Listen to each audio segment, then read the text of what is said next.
시간 우리 모두가 함께 허락하신 하나님의 말씀을 보시도록 하겠습니다. 말씀은 계시록이 되겠습니다. 성경 맨 뒤로 가시면 계시록이 나오죠. 계시록 11장이 되겠습니다. 오늘 계시록 11장 1절에서 6절까지만 제가 오늘 공독을 하겠습니다. 다 찾으신 줄 믿습니다. 또 내게 지팡이 같은 갈대를 주며 말하기를 일어나서 하나님의 성전과 제단과 그 안에서 경배하는 자들을 청량하되 성전 방마당은 청량하지 말고 그냥 두라.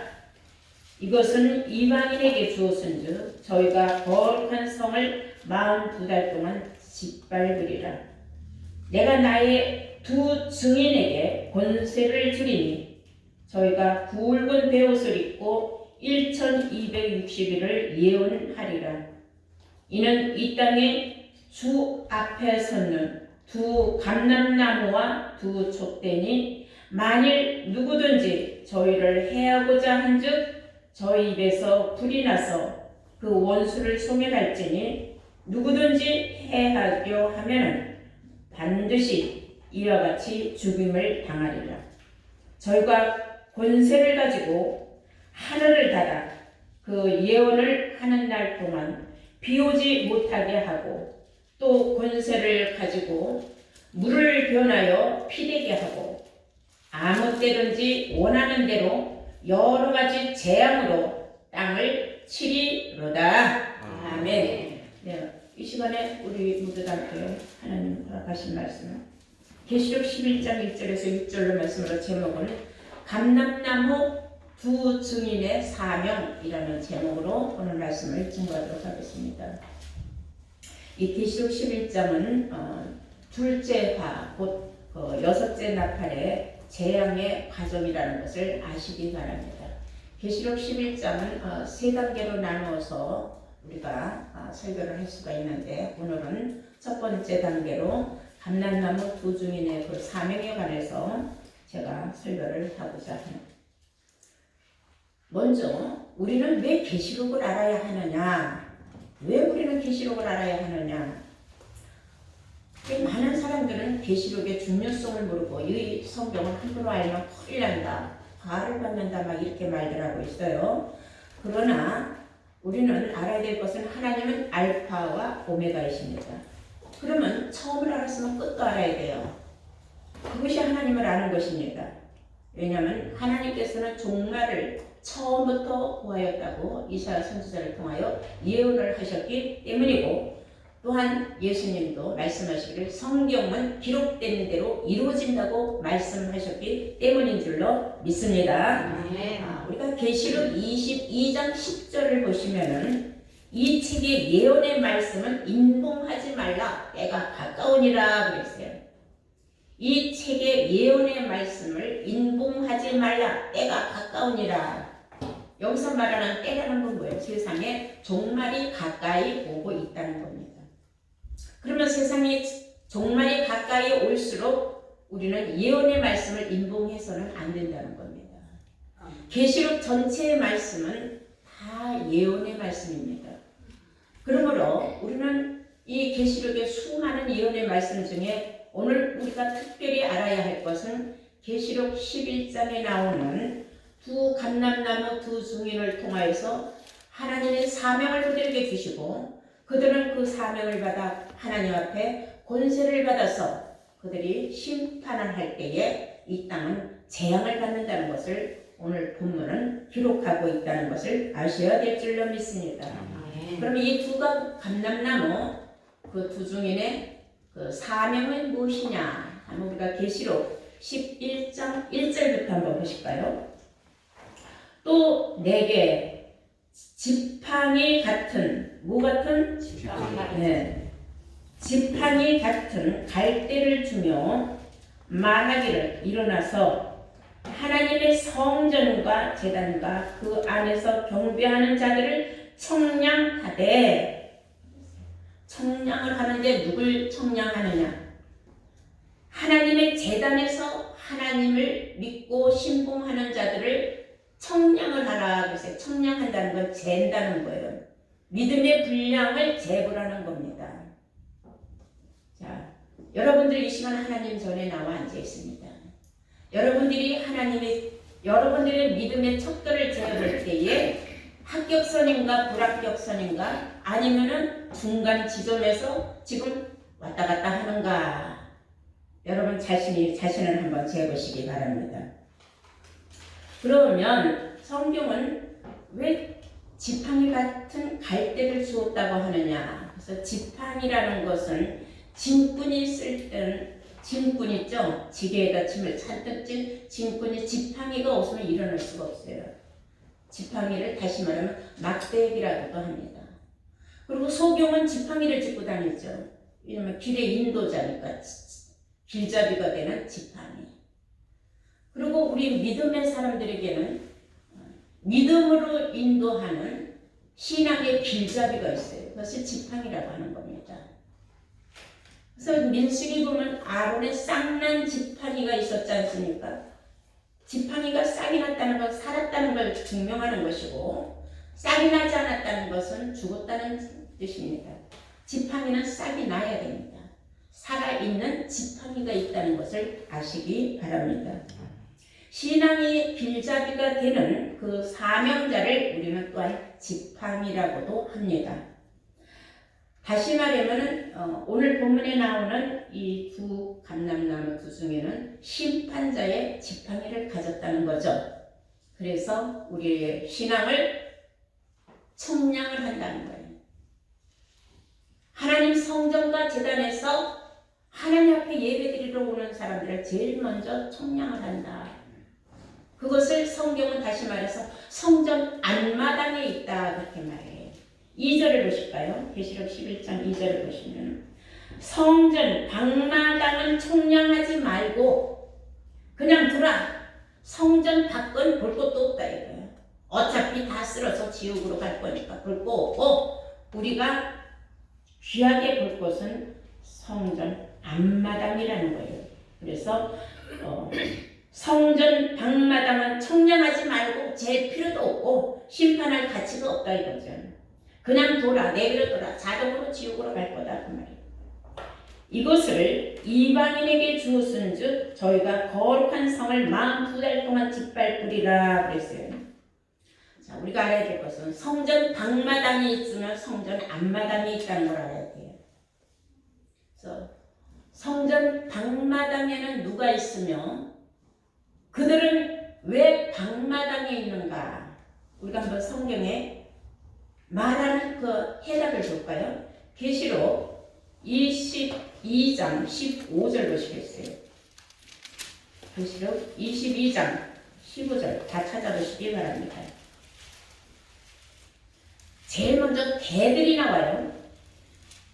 개들과 술객들과 행음자들과 살인자들과 우상 숭배자들과 및 거짓말 좋아하며 지어내는 자마다 성 밖에 있으리라. 성전 밖으로 밀려나가는 사람들은 누구냐? 천국 성 안에 절대로 들어올 수 없는 사람들 중에 개들이 있어요. 술객들, 행음자들, 살인자들, 우상 숭배자들 및 거짓말 좋아하며 지어내는 자마다 성 밖에 있을 것이다. 거짓말 지어내는 사람들 많죠. 성경하고 틀리는 말을 하면 다 거짓말입니다. 그래서 성경은 계시록 22장 18절에서 19절의 말씀에 빼지도 말고 더하지도 말라고 했습니다. 성경을 있는 그대로 성경에서 성경으로 해답을 찾고 성경에서 우리에게 요구하는 하나님의 말씀을 듣고 순종을 하면 되는 줄로 믿습니다. 그럼 재밌는 말씀. 다른 건 다 사람이라는 걸 알 수 있는데 아니 사람도 들어가기 힘든 천국으로 어떻게 개들이 갈 수 있겠습니까? 제일 먼저 개들이 못 간다고 했어요. 우리가 집에서 키우는 실상적인 동물, 애완용 그런 개들을 말하느냐? 비유적인 말이에요. 하나만 성경이 말하는 개들에 관해서 해답을 우리가 찾아보겠어요. 이사야서 56장 11절을 보시도록 하겠습니다. 이사야서 56장 11절 다 찾으시기 바랍니다. 여러분들이 눈으로 보아야 돼 이런 말씀. 56장 11절입니다. 이 개들은 그랬어요. 성경에 말하는 개들에 관해서 이 개들은 탐욕이 심하며 족한 줄을 알지 못하는 자니 그랬어요. 이 개들은 탐욕이 심하며 족한 줄을 알지 못하는 자요 하는 거 보니까 자는 사람이에요. 이자 저자 말하죠. 이작자 저작자 말하잖아요. 그래서 이 개들로 말하자면 탐욕이 심해서 족한 줄을 알지 못하는 자요. 그들은 몰각한 목자들이라. 아멘. 그들은 개들은 몰각한 목자라고 말하고 있습니다. 왜 몰각했느냐? 몰각은 지식이 땅에 떨어졌다는 겁니다. 그런 탐욕만 있다는 거예요. 배만 채우는 사람들. 배 채우기 위해서 먹고 살기 위하여 목회하는 사람들. 이게 다 몰각한 목자. 하나님을 아는 지식은 땅에 떨어졌고 오직 세상의 말로 지식의 열쇠로 하나님의 백성들을 미혹하고 유혹하는 목자들을 성경은 몰각한 자들이라고 했어요. 깨닫지 못하는 사람들. 이런 사람들은 자기도 천국에 가지 못하고 천국에 가고자 하는 백성들도 들어가지 못하게 하는 바로 소경이 된 목자들을 성경은 말하고 있다는 걸 아시기 바랍니다. 자, 우리는 성전 그 마당을 밟으러 오는 사람들에 관해서 말하고 있는 걸 알아야 돼. 이사야서 1장 12절을 보실까요? 이사야서 1장 12절.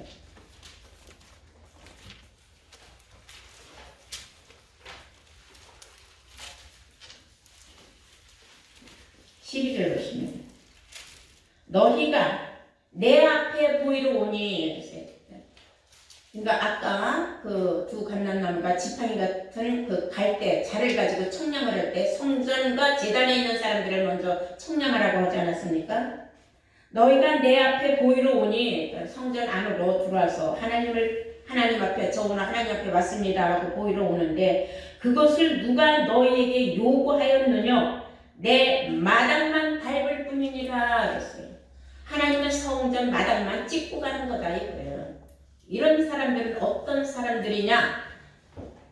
1장 3절부터 한번 보실까요? 1장 3절 이사야서 1장입니다. 3절 보시면 소는 그 인자를 알고 나귀는 주인의 구유를 알건만은 이스라엘은 알지 못하고 나의 백성은 깨닫지 못하는도다 하셨도다. 이 사람들은 어떤 사람들이에요? 하다못해 민물인 소도 자기를 먹여주고 재워주고 이끌어주는 소를 알고 나귀는 하다못해 주인이 뭘해서 먹고 사는지 그 구유도 안단 말이에요. 그런데 이스라엘은 예수 믿는 사람들을 이스라엘로 비유하고 있어요. 이스라엘은 나를 알지 못한다. 하나님을 알지 못한다는 겁니다. 하나님은 내가 하나님 주여 한다고 해서 아는 건 아니에요. 하나님은 성경의 요한복음 1장 1절에 하나님은 말씀이라고 했어요. 말씀을 알지 못하는 사람은 하나님을 알지 못하는 사람이에요. 그래서 4절에 보니까 슬프다 범죄한 나라여 허물진 백성이여 행악의 종자여 행위가 부패한 자식이로다. 다 그들이 여호와를 버렸다 그랬어요. 여호와를 버렸다면 하나님을 믿는데 하나님을 버린 사람이 어디 있어요? 하나님을 보러 하나님 마당으로 들어왔는데 하나님을 버린 사람이 어디 있겠어요? 말씀을 버렸다는 겁니다. 이해가 되셨으면 아멘 하시기 바랍니다. 네. 자, 그래서 오늘 말씀을 통해서 보니까 성전 앞마당은 누가 들어가면 방마당은 누가 있는가 우리가 성경을 알았어요. 그럼 다시 한번 우리가 계시록 본문 보시겠어요? 11장 3절을 보시겠어요. 내가 나의 두 증인에게 하나님이 나의 두 증인에게 두 증인은 감람나무를 말합니다. 내가 나의 두 증인에게 권세를 주리니 그랬어요. 권세를 줬다. 저희가 굵은 베옷을 입고 그랬어요. 왜 굵은 베옷을 입었을까? 참 신기한 일입니다. 여러분들이 굵은 베옷을 모르는 사람은 없어요. 근데 이 감람나무 두 증인은 굵은 베옷을 입고 세상을 재앙으로 다스리는 이때가 6째 나팔 불 때예요. 굵은 베옷은 우리가 초상집 가면 상주들이 입은 걸 알 수가 있어요. 그 구약 시대에는 하나님의 백성들이 잘못을 깨달았을 적에 굵은 베옷을 입고 또는 굵은 배띠를 띠고 그 그리고 머리에 죄를 뿌려가면서 하나님 앞에 통곡하며 회개했습니다. 그래서 이 굵은 베옷은 우리가 성경에 무엇을 의미하고 있는가를 알아야 돼요. 우리 한번 성경을 보시겠습니다. 이사야서 12장, 그들은 왜 굵은 베옷을 입었는가 우리 한번 볼까요? 이사야서 22장입니다. 찾으신 줄 믿고 22장 12절 보시겠어요. 그날에 주 만군의 여호와께서 명하사 통곡을 하며 애호하며 머리털을 뽑으며 굵은 배를 띠라 하셨거늘 너희가 기뻐하며 즐거워하며 소를 잡고 양을 죽여 고기를 먹고 포도주를 마시면서 내일 죽으리니 먹고 마시자 하는도다. 만군의 여호와께서 친히 내 귀에 들려 가라사대 진실로 이 죄악은 너희가 죽기까지 속하지 못하리라 하셨느니라. 주 만군의 여호와의 말씀이라. 하나님은 너희 잘못을 빨리 깨닫고 회개를 하라. 굵은 배를 띠고 통곡을 하고 애호하면서 하나님 앞에 부르짖으면서 잘못을 속죄하라 했는데 하나님의 백성들은 어긋장을 놓고 야 어차피 죽을 거 실컷 먹고 마시고 놀다 죽자 내일 죽을 거 아니냐 하나님 우리를 죽이려 했으면 우리는 죽을 거다 하고 이렇게 어긋장 빌려 갔으니 하나님이 이 사람들을 용서해줄 가치가 없다는 거예요. 너희는 죽을 때까지 너희 죄를 절대로 죄악을 내가 속해주지 않을 것이다. 사해주지 않을 것이다 그랬어요. 그래서 이 성경이 말하는 굵은 베옷이나 굵은 배로 허리를 띠는 것은 회개할 때에 또는 사람이 죽을 때에 쓰는 그런 입는 옷이었어요. 그것을 감람나무가 입었다는 겁니다. 또 하나 우리가 요나서를 볼 수가 있어요. 요나서 3장을 한번 보시면은 요나는 니느웨 성으로 들어갔습니다. 니느웨 성으로 들어간 요나가 하나님의 명령대로 요나가 그 니느웨 성에 가서 외쳤어요. 니느웨 성에 사는 너희들은 하나님 앞에 회개하고 속죄하라. 하나님께서 이 성을 멸하기로 작정을 하셨다 그랬어요.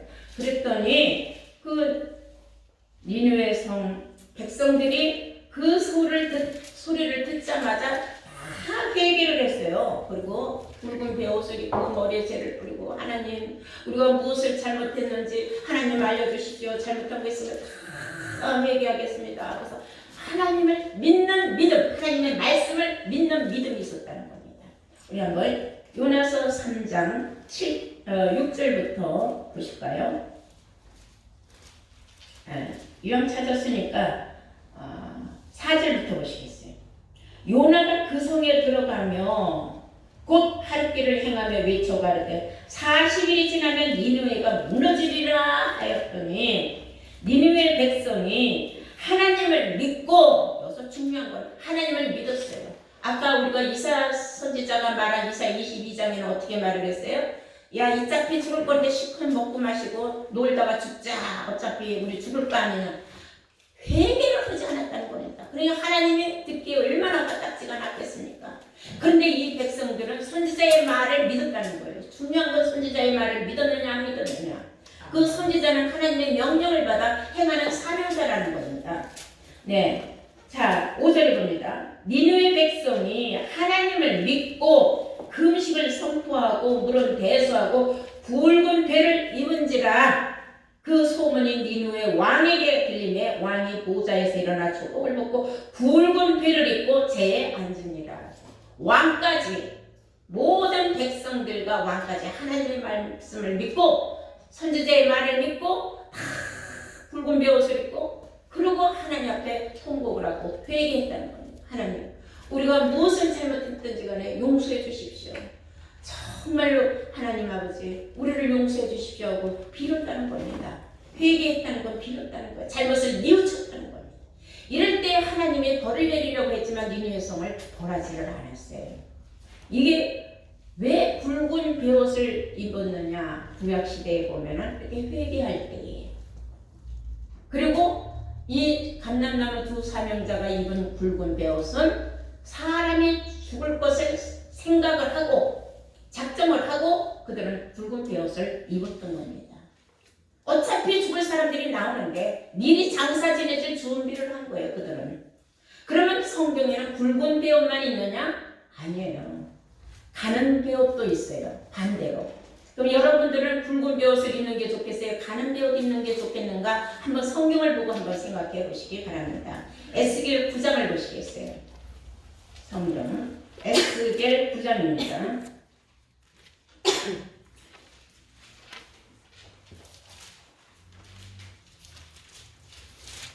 2절에 보시면 내가 본즉 6사람이 북향한 윗먼 길로 쫓아오는데 각 사람의 손에는 살육하는 기계를 잡았고 사람을 죽이는 기계로 있었고 그 말이에요. 그 중에 한 사람은 가는 베옷을 입고 어떤 옷을 입었어요? 가는 베옷을 입은 사람이 있다 그랬어요. 허리에는 서기관의 먹그릇을 찼더라. 그들이 들어와서 놋제단 곁에 서더라. 그룹에 머물러 있던 이스라엘 하나님 영광이 올라서 성전 문지방에 이르더니 여호와께서 그 가는 베옷을 입고 서기관의 먹그릇 찬 사람들을 불러서 이르시되 너는 예루살렘 성읍 중에 순행하여 그 가운데서 행하는 모든 가증한 일로 인하여 탄식하며 우는 자 이마에 표하라 그랬어요. 자, 이 말씀은 굉장히 이 말씀만 갖고도 하루 종일 설교를 해야 되는데 요약을 해보면 하나님께서 서기관의 먹그릇 찬 사람들로 하여금 가는 베옷을 입게 했다 이거예요. 서기관의 먹그릇을 찼다는 것은 그들은 서기관이라는 것은 성경을 모든 걸 다 필사를 하고 필사를 해서 다 아는 사람들입니다. 이런 사람들은 성경을 다 아는 사람들이에요. 이런 사람들은 가는 베옷을 입었다. 그리고 가는 베옷을 입고 서기관의 먹그릇을 찼다. 그래서 먹그릇은 우리 예전에 이렇게 줄로 이렇게 칠 때에 그 줄을 잴 때에 먹그릇을 치자. 먹줄을 탁탁 칩니다. 그리고 먹그릇으로는 글자도 쓰지 않습니까? 그런데 이 본문에 나오는 서기관의 먹그릇 찬 이 사람들은 바로 인을 치는 사명자들이에요. 다니면서 보니까 예루살렘 거리로 다니면서 그래서 여기서 예루살렘이라는 건 실상 저 중동의 이스라엘의 수도 서울인 예루살렘이 아닙니다. 예루살렘은 진리를 전하는 것, 즉 교회들이에요. 교회들마다 다니면서 뭘 보느냐? 그 가운데서 행하는 모든 가증한 일로 인하여 가증한 일.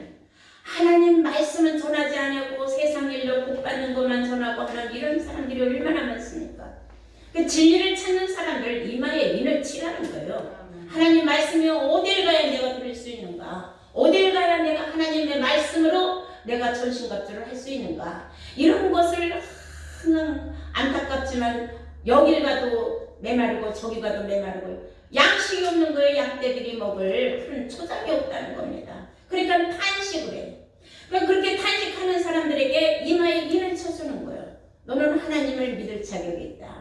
인을 친다는 거, 하나님 도장을 친다는 게 계시록 7장에 나옵니다. 인을 치는 시대가 나오는데 여러분들 이렇게 가는 베옷 입은 사람들은 인을 치는 사명이 있다는 겁니다.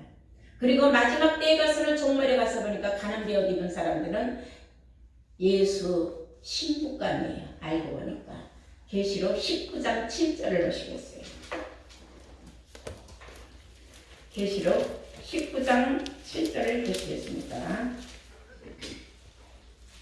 우리가 즐거워하고 크게 기뻐하며 그에게 영광을 돌리세 어린 양의 혼인계약이 이르렀고 그 아내가 예비하였으니 그에게 허락하사 어린 양의 그 아내가 예비되었으니 그에게 허락하사 빛나고 깨끗한 세마포를 입게 하였은즉 이 세마포는 성도들의 옳은 행실이로다.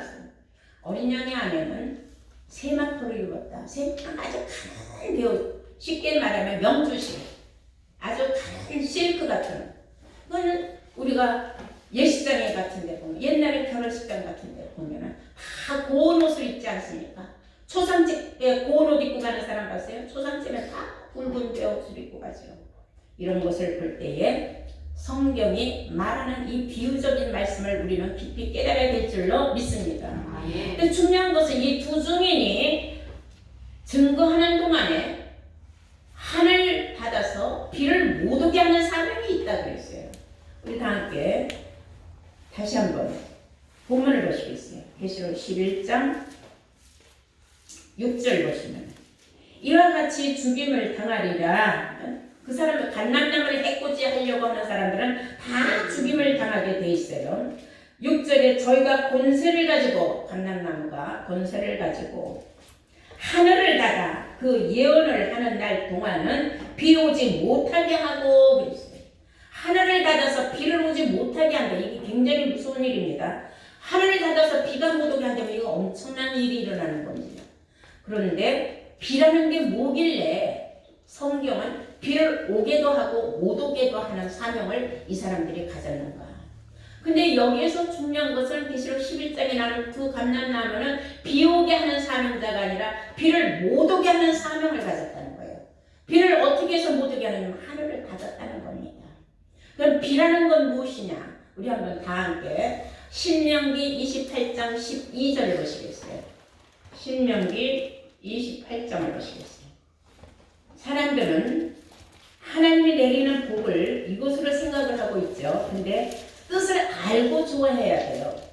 신명기 28장 12절 보시면은 여호와께서 너를 위하여 하늘의 아름다운 보고를 열으사. 하나님께서 너를 위하여서 하늘의 아름다운 보고를 열으시면은 네 땅의 때를 따라 비를 내리시고 네 땅의 때를 따라 비를 내리시고 네 땅이라는 건 네 심령밭에 그 말이에요. 비를 내리시고 네 손으로 하는 모든 일에 복을 주시리니 네 손으로 하는 모든 일에 복을 주시리니 네가 많은 민족에게 꾸질자라도 너는 꾸지 아니할 것이요 여호와께서 너로 머리가 되고 꼬리가 되지 않게 하는 이런 축복을 주신다 그랬어요. 우리는 하늘 보고를 열으면은 금은부호가 쏟아지든지 막 어마어마한 축복이 막 쏟아진다고 생각을 했어요. 그 축복은 바로 비가 내리는 거예요. 이 비를 맞아야 우리가 복을 받는 겁니다. 그러면 비가 뭐길래 그러냐? 신명기 32장을 보시겠어요? 신명기 32장 1절을 보시면 하늘이여 귀를 기울이라 내가 말하리라 땅은 내 입의 말을 들을지어다 나의 교훈은 내리는 비요 나의 교훈은 내리는 비요 하나님 입에서 나가는 말씀은 내리는 비라 그랬어요. 나의 말은 맺히는 이슬이요 연한 풀 위에 가는 비요 채수 위에 단비로다 그랬어요. 하나님이 내려주시는 하늘에서 내려주시는 비는 하나님의 우리에게 축복을 주는 말씀이라는 거예요. 비는 곧 말씀이라는 거예요. 비는 물 아닙니까? 물은 생명수죠. 이제 이해가 되셨으면 아멘 하시기 바랍니다. 그러므로 에레미야 5장 24절에는 하나님께서 우리에게 이른비와 늦은비를 주신다고 또한 기록하고도 있습니다. 다 함께 에스겔 34장을 한번 보시겠어요? 에스겔 34장 26절 보시면은 내가 그들에게 복을 내리는데 그랬어요. 하늘문을 열어서 아름다운 보고를 열어서 때를 따라 비를 내려주시고 우리에게 필요한 비 우리가 꼭 알아야 받아야 복을 받아야 되는 그런 비를 내려주시는데 내가 그들에게 복을 내리며 내 산 사면 모든 것도 복되게 하여 그랬어요. 지금 에스겔 34장 26절 보고 있습니다. 내가 그들에게 복을 내리며 내 산 사면 모든 것도 복되게 하여 때를 따라 비를 내리는데 때를 따라 비를 내리는데 복된 장마비를 내리리라. 무슨 비를 내린다 그랬어요? 복된 장마비를 내린다고 했습니다. 이 얼마나 귀한 축복의 말씀인지 모르겠습니다. 그렇게 복된 장마비를 내릴 적에 받을 준비가 되어 있는 땅은 다 흡수를 하는데 마음이 단단하고 아스팔트 같은 사람은 비를 다 떠내려 버려요. 마음밭에 하나도 그 물을 저장하지 못하는 거죠. 여러분들은 부드러운 땅, 옥토밭이 되어야 되는 줄로 믿습니다. 네. 그래서 때를 따라 비를 내리는데 복된 장마비를 내리리라. 그리한즉 비를 그렇게 쏟아부어 내려주니까 그리한즉 밭에는 나무가 열매를 맺으며 땅이 그 소산을 내리니 그들이 그 땅에서 평안할지어다. 복된 장마비를 맞으면 마음에 평안이 온다는 겁니다. 여러분들이 하고자 하는 모든 일에 범사에 하나님께서 놀라운 축복의 열매를 맺게 하여 주신다는 사실을 여러분들은 알아야 될 줄로 믿습니다. 하나님 입에서 나오는 모든 말씀, 기록된 성경 말씀이라는 것을 여러분들은 아시기 바랍니다. 그리고 그들이 비를 내리지 못하게 하는 이런 시대에 만약에 감람나무 사명자가 좋은 줄 알고 따라가면 큰일 났던 거예요. 감람나무 사명자를 따라가서는 안 됩니다. 이제는. 지금도 내가 감람나무다 하고 나오는 사람들이 있어요. 네, 나무는 사람을 귀한 거예요. 선지자를 귀했어요. 예수님도 포도나무라고 하지 않았습니까? 여러분, 우리는 시기와 때를 따라가서 내가 쫓아가야 할 선지자가 누군가를 알아야 되는 겁니다. 이뿐만 아니라 이 감람나무 두 사명자는 또 어떤 일을 물이 변하여 피되게 하는 권세를 또 가졌어요. 다 함께 계시록 11장 6절 다시 한번 보시겠습니다. 저희가 권세를 가지고 하늘을 닫아 그 예언을 하는 날 동안은 비 오지 못하게 하고 또 권세를 가지고 물을 변하여 피되게 하고 아무 때든지 원하는 대로 여러 가지 재앙으로 땅을 치리로다. 아멘. 자, 여기서 땅을 친다니까 어떤 사람은 이런 우리가 딛고 다니는 땅인 줄 알아요. 그게 아니에요. 하나님의 백성들의 심령밭을 땅으로 비유하고 있어요. 아멘. 여러분들 세상 끝나려면 땅에 거하는 자 되면 큰일 나는 겁니다. 화를 받는 겁니다. 왜냐하면 땅은 재앙을 받는다고 성경이 말하고 있지 않습니까? 재앙이라는 건 뭐예요? 화를 받는 거예요. 화는 뭐예요? 우리가 생각지도 않은 천재지변 같은 거 당하듯이 그런 화를 입는다는 겁니다. 그래서 계시록 12장 12절을 한번 보시면은 이런 말씀이 있어요. 그러므로 계시록 12장 12절입니다. 그러므로 하늘과 그 가운데 거하는 자들은 즐거워하라. 하늘과 그 가운데 거하는 사람들은 즐거워하라. 그러나 땅과 바다는 화 있을진저. 아멘. 땅과 바다는 화 있을진저. 그래서 이게 육신적인 저 하늘과 육신적인 땅과 육신적인 저런 바닷물을 상징하는 거 아닙니다. 이게 다 사람을 상징하고 있는데 여러분들이 하나님 말씀을 듣고 들으면서 깨닫게 되는 거예요. 여러분들 정말 땅에 거하는 사람 되면 안 됩니다. 하늘에 거하는 사람이 돼야 돼요. 하늘에 거하는 사람이 될 때에 여러분들은 마음이 평안해요. 왜? 항상 복된 장마비를 맞으니까 내가 화받을 일이 없어요. 그리고 복받을 일만 있어요. 하늘 복을 열어서 때를 따라 나에게 필요한 피를 항상 복되게 내려주셔서 내가 하고자 하는 모든 일이 범사와 형통한 축복을 하나님이 주시기로 약속으로 기록된 말씀을 우리가 붙잡고 있기 때문인 줄로 믿습니다. 그리고 물이 변하여 피되게 하는 이런 역사. 자, 모세 때 하나님께서 모세에게 그 애굽 왕과 애굽의 술사들과 애굽 백성들이 하도 악하니까 물이 변하여 피되게 하는 그런 재앙을 내리라고 했어요. 그러니까 내가 어떻게 합니까? 그래서 네가 지팡이 가지고 있지 않느냐. 지팡이로서 애굽의 하수를 서라. 그러면은 저 물이 변하여 다 피가 돼서 저 애굽 백성들이 먹을 물이 없을 것이다. 그러면 물이 변해서 피가 되면 여러분들 수돗물 들었는데 핏물이 나온다는 거예요. 상상만 해봐도 얼마나 기가 막힌 일입니까? 놀라운 일입니다. 그게 재앙이 아니고 무엇이겠습니까? 출애굽기 7장 20절입니다. 마지막 보시겠어요? 출애굽기 7장 20절. 모세와 아론이 여호와의 명하신 대로 행하여 바로와 그 신하의 목전에서 지팡이를 들어 하수를 치니 그 물이 다 피로 변하고 하수의 고기가 죽고 그 물에서는 악취가 나니 애굽 사람들이 이 하수물을 마시지 못하며 애굽 온 땅에는 피가 있었다 그랬어요. 자, 이것이 이미 하나님께서 그림자로 보여준 것을 마지막 때 알파 오메가 하나님이 창세 때부터 이런 일을 하나님께서 계획하신 일이 종말에 가서 계획한 일이 또 이루어지는 겁니다. 그래서 이런 말씀을 보면서 우리는 하나님이 왜 알파 오메가인지, 왜 시작을 하셨고 끝을 어떻게 맺으실 건지, 다시 말하면 계시록은 하나님이 이 세상을 끝을 맺는데 전체적으로 예언으로 말씀을 해서 예언의 말씀을 우리가 인봉하고 깨닫지 못하면 우리는 절대로 구원받을 수 없습니다. 시기와 때를 따라서 계시록의 예언의 말씀을 여러분들에게 열어주고 여러분들에게 복된 장마비를 쏟아부었을 적마다 여러분들은 깨달음을 받고 여러분들이 지켜야 할 것이 무엇인지, 절대로 내가 방마당으로 밀려나면 안 되고 하나님 마당을 내가 밟으로만 와도 안 된다는 사실을 여러분들은 마음속 깊이 깨우쳐야 될 줄로 믿습니다. 아멘. 여러분, 정말 여러분들은 복받은 사람들입니다. 이 자리에 나와서 이런 말씀을 들을 수 있는 기회가 있다는 사실만도 여러분들은 하나님의 택한 백성이요, 택한 족속이요, 하나님께 은혜와 축복을 받은 귀한 하나님의 백성들인 줄로 믿습니다. 아멘. 말씀을 통하여 여러분들 마지막 때 어리석고 우매하여 감람나무 쫓아가지 말고 지금부터 하나님 말씀으로 전신갑주를 입음으로 말미암아 하늘문을 닫아서 비 오지 못하게 할 때 여러분들이 저장된 그 물로 그 말씀으로 여러분들 계속 되시기를 하면서 만족하면서 구원의 그날을 기다리는 여러분들 되시기를 주의 이름으로 축원합니다.